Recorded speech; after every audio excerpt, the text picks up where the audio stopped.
Imagine standing at the height of the Roman Empire, marble streets, legions marching, and an empire stretching across continents. Rome conquered nations, bent kings to its will, and commanded the known world. Yet behind all that power, Rome's greatest thinkers taught something profoundly different, that real strength comes not from control, but from acceptance.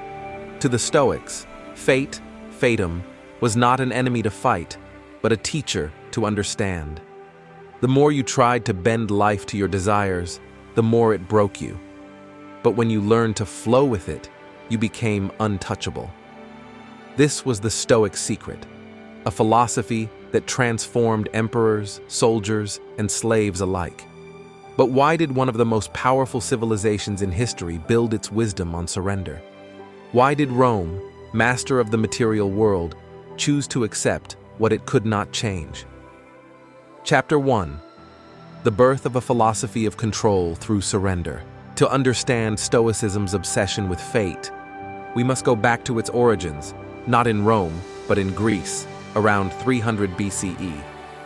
A shipwrecked merchant named Zeno of Citium lost everything. His fortune was gone, his plans destroyed.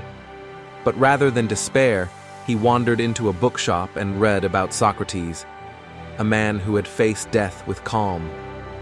That moment changed him forever. Zeno began teaching that peace doesn't come from wealth or success. It comes from aligning your will with the natural order of the universe. The Stoics called this logos, the rational structure that governs all things. Rome, centuries later, would inherit this idea, but transform it into something practical, almost military. In a world of political chaos, betrayal, and endless wars, Stoicism became the inner armor of those who could control everything, except life itself. Chapter 2. The empire that needed inner peace. Rome was a place of extremes, glory and blood, triumph and tragedy. Generals rose to power only to be assassinated by their allies. Emperors were worshipped as gods, then poisoned in the night. For Romans, control was an illusion. That's why Stoicism took hold. It gave meaning in a world that looked ungovernable. It told soldiers and senators alike, you cannot command fortune, but you can command yourself. Think about it. A Roman centurion on the battlefield couldn't decide if the arrow hit him, but he could decide whether he died in fear or in composure. This was Rome's mental technology, the ability to endure what others couldn't. The Stoics didn't teach weakness. They taught mastery through acceptance. By embracing fate, a Roman became free from fear, anger, and despair, the emotions that crumble empires from within. Chapter 3. Marcus Aurelius, the emperor who, preached acceptance. No figure represents Stoic acceptance better than Marcus Aurelius, the philosopher-emperor. In his private journal, Meditations, Marcus wrote not for history, but for himself.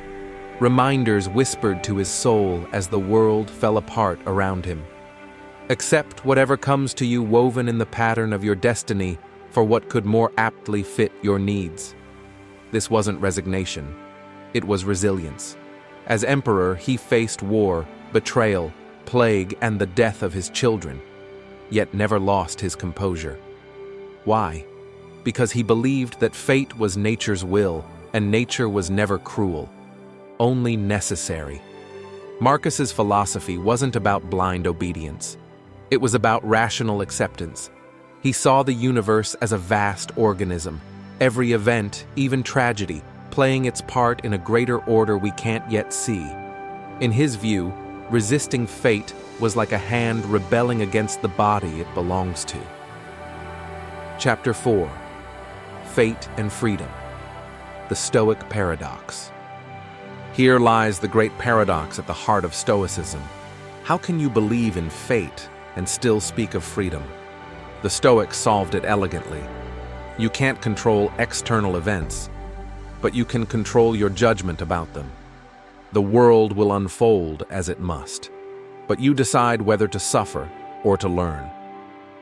This internal sovereignty was Rome's true power. the mental empire that outlasted its borders. Epictetus, once a slave, taught, "Some things are up to us, and some are not." That sentence became a Roman mantra. It liberated minds even under tyranny. If fate was inevitable, then freedom meant mastering one's reaction to it. The Stoic doesn't fight the storm. He becomes the sailor who knows how to steer through it. Chapter 5. Why acceptance worked in Rome's world. Stoicism thrived because it fit Rome's harsh reality.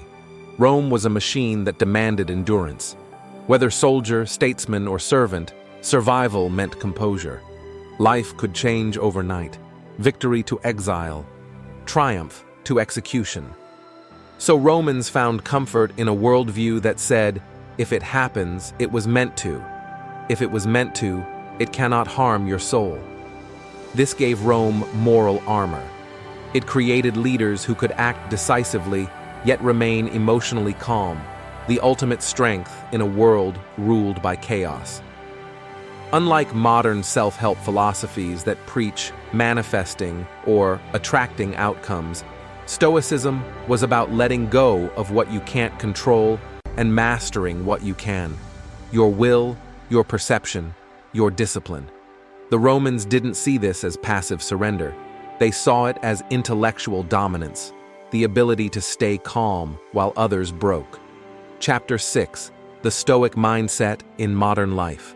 Fast forward 2,000 years, and the Stoics still speak to us, perhaps now more than ever. In a world of endless notifications, bad news cycles, and social chaos, we chase control and lose peace. Marcus Aurelius's words echo through time. You have power over your mind, not outside events.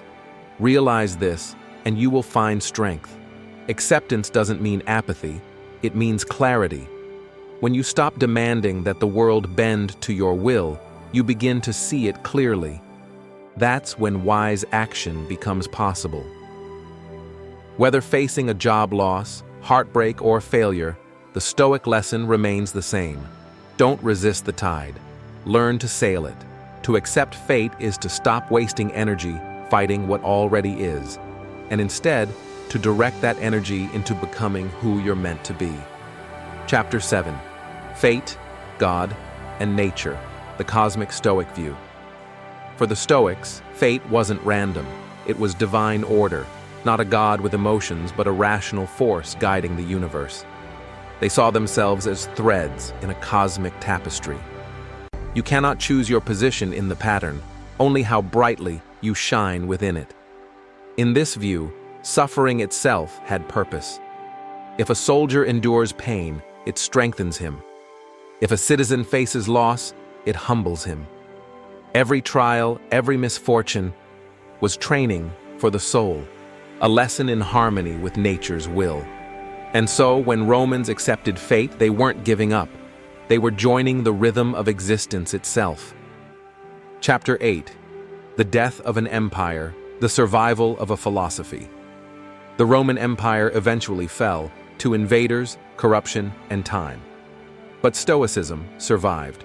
It became the quiet backbone of Western thought, influencing Christianity, Renaissance humanism, and even modern psychology. The empire crumbled, but the Stoic principle endured. Control what you can, accept what you can't, and find peace in knowing the difference. Perhaps that's the greatest irony, that a philosophy born for survival became eternal. Empires rise and fall. Fortune shifts like the tide. But wisdom, true, timeless wisdom, remains. Conclusion: the real power behind acceptance. Rome believed in fate not because it was weak, but because it was wise. To conquer the world is impressive, but to conquer yourself, that is divine. The Stoic secret wasn't submission, it was serenity in motion. When you accept what you cannot change, you reclaim what no one can take, your inner freedom. And that, perhaps, is why 2,000 years later, the Roman philosophy of acceptance still speaks to our restless modern minds, reminding us that peace doesn't come from power, but from perspective. If you found this story fascinating, like, share, and subscribe to Timeless Questions channel, where we explore the civilizations, ideas, and mysteries that shaped humanity.